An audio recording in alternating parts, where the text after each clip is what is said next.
नमस्कार, मी संदीप कसालकर आणि भारत 24 तास मध्ये आपल्या सर्वांचं स्वागत.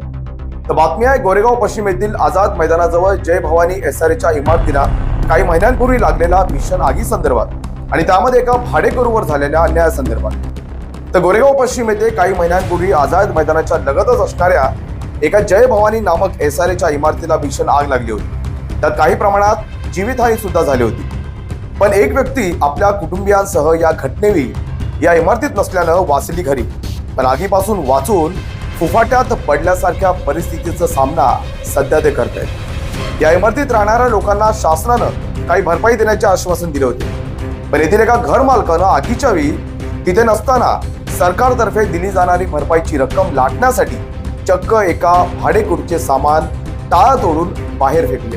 त्यात अनेक मौल्यवान वस्तू तसेच रोख रक्कम सुद्धा चोरीला गेली आहे. कोण आहे ती व्यक्ती आणि काय अन्याय झालाय त्या व्यक्तीसोबत, या बातमीचा आढावा घेतला आमचे प्रतिनिधी आशिष विचारे यांनी. पाहूयात. सध्या आपण आहोत गोरेगाव पश्चिम परिसरात. इथे ॲडव्होकेट आहेत आपले श्रीवास्तव. तर त्यांच्यावरती जीवघेणे हल्ला झालेला आहे. त्यांच्या घरावरील सगळं चोरीला गेलेलं आहे. सर, आपण सविस्तर माहिती त्यांच्याकडनं जाणून घेऊ आपण. मैं संजय कुमार श्रीवास्तव, एडवोकेट हाईकोर्ट बॉम्बे. मैं 409 नंबर रूम, जय भवानी बिल्डिंग, अपोजिट आज़ाद मैदान, MG रोड, गोरेगांव वेस्ट में जावा मल्लई मैरी चेटियार के साथ 2 साल का फरवरी 2021 से जनवरी 2023 तक का online registered leave and licence agreement बनवाया और मैं रहना चालू कर दिया. जब जनवरी 2023 आया तो फिर से रिक्वेस्ट किया कि एग्रीमेंट बढ़ाइए. तो बातचीत हो गई कि 1 साल के लिए 11 महीना के लिए हम लोग बढ़ाते हैं. तो मुझसे चैटिंग की जो रूम ओनर है जावा मल्लई मैरी चेटियार कि भाई ठीक है, 70,000 आपका डिपॉजिट है और 1,150 रुपया रेंट जो उसमें चैट में है. एक्चुअली 11,500 रुपया था रेंट. और बोले कि आप आधार कार्ड और पैन कार्ड भेजो. तो मैंने उसके जवाब में पहले वाला PDF जो लिव एंड लाइसेंस एग्रीमेंट का था उनको व्हाट्सएप कर दिया. उसके बाद मैं बोला एग्रीमेंट बनाओ, तो बोलते हैं नहीं मेरा बेटा आता है तो बनाएगा. इस तरह से 8 अप्रैल को फिर उसने मुझे व्हाट्सएप किया कि आप 2 फ़ोटो भेजिए. तो मैं बोला कि leave and licence agreement online registered agreement में फ़ोटो की आवश्यकता नहीं है, उसमें फ़ोटो खींचा जाता है. अच्छा. तो बोलते हैं नहीं नोटरी वाला बनाना है 500 के स्टाम्प पेपर पे, जिसमें मैं एग्री नहीं हुआ. पहले तो आपने रजिस्टर्ड बनाया, मुझे रजिस्टर्ड ही चाहिए. फिर बोलती है मेरा बेटा आता है तो बना लेती हूँ. इस तरह से टाइम खींचा. 5-6 महीना हो गया तो मैं सोचा कोई बात नहीं है, अब 4-5 महीना जो है रह करके मैं निकल जाऊँगा. लेकिन 2 अक्टूबर 2023 को उन्होंने फिर से मेरे पे व्हाट्सएप चैट किया कि भाई आपका 2 महीने का रेंट है बाकी, और आपका डिपॉजिट 70,000 है. आप ऐसा कीजिए कि ये अक्टूबर से, मतलब 2023 के अक्टूबर से अगले जनवरी तक आप रह लीजिए. 6 अक्टूबर को दुर्भाग्यवश बिल्डिंग जल जाती है. बहुत ही दुखद घटना घटी है. 8-9 आदमी भी मरे हैं, बहुत घायल हुए हैं. तो मुझे फ़ोन से बात की कि ऐसे बिल्डिंग जल गया. तो मैं आने वाला था लेकिन डिले कर दिया कि बम्बई में कहाँ रहूँगा. 16 तारीख के सुबह में मैं आया यहाँ पे अक्टूबर को 2023 को. यहाँ पे पता किया तो उन्नत नगर स्कूल है, वहाँ पे रहने का व्यवस्था किया गया था. तो अपना वहाँ चले गए. वहाँ आकर के इनका बेटा हंगामा करने लगा कि आप मेरा रूम खाली करो, जिसका मेरे पास वीडियो क्लिप है. इनका बेटा जावा मल्लई मैरी चेटियार जो रूम ओनर है 409 बिल्डिंग का. अच्छा. बाद में अब लिखती है कि ये मैं 409 का बोलता हूँ तो 407 लिखती है चैटिंग में कि 407 बिल्डिंग नंबर है. लेकिन लाइट बिल और एग्रीमेंट में 409 मेंशन्ड है, तो मैं तो 409 ही बोलूँगा और वो बार बार 407 बोलती है. एग्रीमेंट बनाने के बाद 2 साल पास हो जाता है तो 407 बोलती है. फिर उसका बेटा जो राज चेटियार है उसका मोबाइल नंबर भी मेरे पास है। वो आया बिल्डिंग में, जहाँ उन्नत नगर शाला में विद्यालय में, और वहाँ बोला रूम खाली करने के लिए। तो मैंने बोला कि भाई लीगल तरीके से आ जाओ। तो बोलता है जो उस वीडियो क्लिप में भी कि नहीं मैं लीगल तरीके से नहीं आऊँगा, मेरा रूम खाली करो। मैं बोला तुम्हारी माँ जो है ना 2 अक्टूबर 2023 को बोलती है कि आप जनवरी अगले तक रहो, और तुम कहते हो 10-15 दिन बाद कि खाली कर दो। उसके बाद उसकी माँ बोली कि सेटल कर लेते हैं। मुझे पता चला उसके बाद लोगों ने कहा कि ये तुमको खाली करने के लिए बोलता है। तलाठी में 50,000 रुपया मुख्यमंत्री फंड से आने वाला है। जब पता आने वाला था ये पैसा? क्योंकि बिल्डिंग जली थी, उसलिए डैमेज का पैसा आने वाला था। तो लोगों ने बोला तलाठी में जाके जांच करो कि इसका नाम है कि तुम्हारा नाम है। तो मैं तलाठी में गया गोरेगांव, तो पता चलता है कि जावा मल्लई मैरी चेटियार 407 नंबर। अच्छा। अब 409 रूम नंबर नहीं, 407 नंबर में ही अपना नाम दर्ज करा चुकी है और बोलती है मैं रह रही हूँ, डैमेज इनका हुआ है। तो मैं विरोध किया कि भाई डैमेज मेरा हुआ और तुम अपना नाम क्यों लिखाई? ना लिखाती है तो मेरा भी ना लिखाती, लेकिन तू अपना रह तो मैं रहा हूँ, भाड़ा तो मैं दे रहा हूँ तुमको। तो इसने सपोर्ट किया कि हाँ भाई ठीक है मैं पैसा दे दूंगा। बात खत्म हो गया। और ये जो बिल्डिंग है 2 महीना तक सील भी रहा है, जो रहने नहीं दिया गया है। तो 2 महीना का मेरा भाड़ा वहाँ भी बनता है। बाद में इन्होंने 13 दिसंबर को बोलती है आकर करके मेरे घर में घुस जाती है और बोलती है प्लम्बर आ रहा है, ये सब सामान हटाओ। ड्रामे सब था तो मैं हटा दिया। उसके बाद बोलती है कि अपने लड़का को कि प्लम्बर बुलाओ। तो लड़का उनका ब्रीफ केस लेकर करके मेरे रूम में घुस जाता है, बैग और एक स्टूल। तो मैंने विरोध किया, भाई ऐसा क्यों कर रहे हो?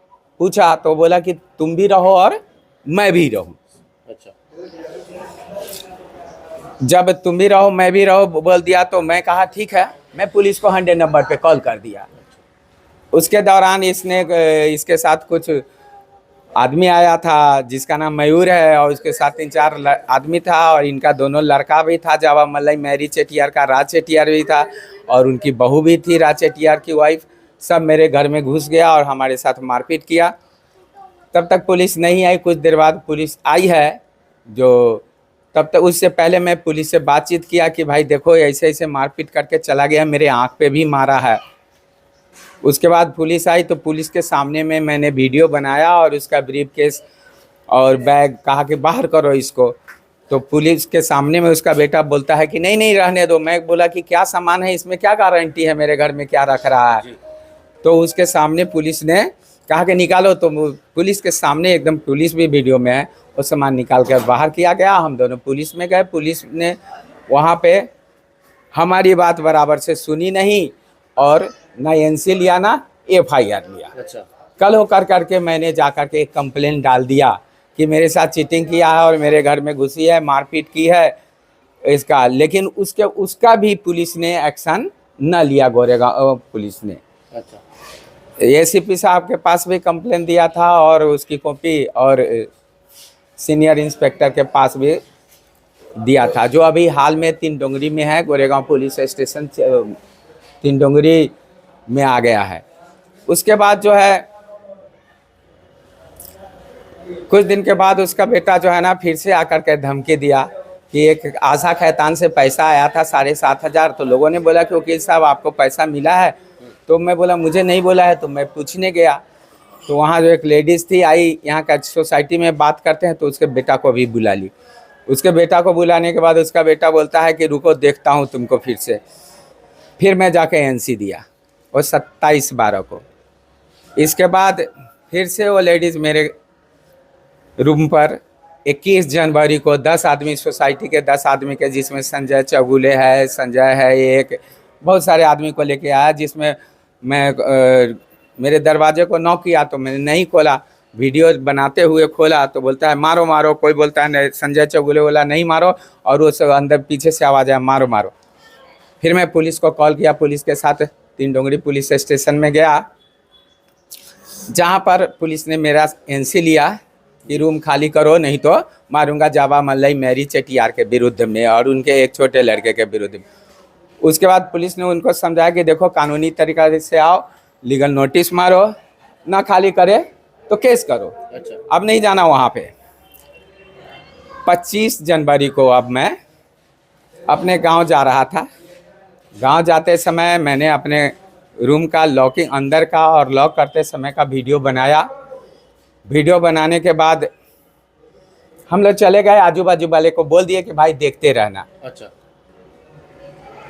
12 तारीख को मैं गांव से 10 तारीख को चला, जो 12 तारीख को सुबह आया था यहाँ मैं देखता हूँ 12 फरवरी 25 जनवरी 2024 को मैं गया था रात्रि को, और 12 फरवरी के सुबह में 2024 को 7:30 बजे जब आया तो देखता हूँ कि मेरा ताला टूटा हुआ है। मेरा ताला नहीं है, नॉक किया तो अंदर से बंद है और कोई जवाब भी नहीं दे रहा है। तो मैं 100 नंबर पे मेरी वाइफ कॉल की, मैं भी 100 नंबर पे कॉल किया।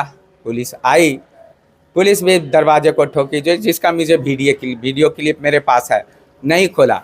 तो उसकी बहू आई वहाँ से, वो फ़ोन की चारों तरफ, तो उसकी बहू आई, बहू मेरे साथ पुलिस में गई और पुलिस में जदोजहद होते होते कितने आदमी आए गए। 10 बजे रात को मेरा एनसी 8 बजे रात से लिखाया और 12 तारीख को मेरा FIR लॉज हुआ, जो 448 और 427 और 34 और 379 369 IPC धारा के अंतर्गत FIR लॉज हुआ।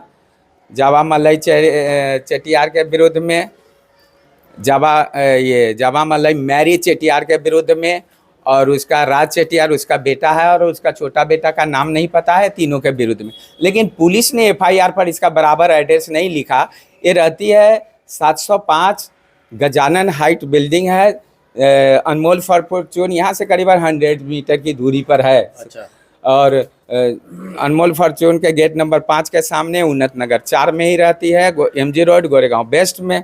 लेकिन पुलिस ने उसका एड्रेस बराबर ना लिखा, ना मोबाइल ने FIR में लिखा, और 12-14 घंटा का समय लिया। और पुलिस ने मुझे झाड़ भी किया कि भाई तुम पर भी केस लेता हूँ। और एक समय पुलिस ने, जो प्रशांत पवार है, मुझे गाली दिया कि मैंने बोला कि एक उसके जावा मलई मैरी चेटियार उसके दोनों बेटा पर लो FIR।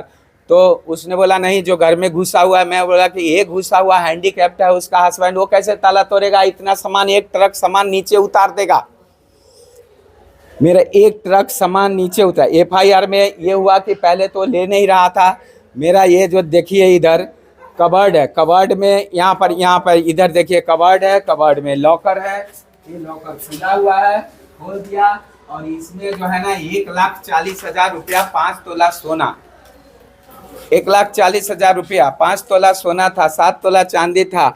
और हमारे परिवार के, हमारे दोनों बच्चे और वाइफ और मेरा आधार कार्ड, पैन कार्ड, मेरे स्कूल का जितना सर्टिफिकेट था सब था, जितना दागीना था उनका, टेलीविज़न का पेपर, सबके सब जितने भी थे, गैस का पेपर, सबका उसी में बंद था।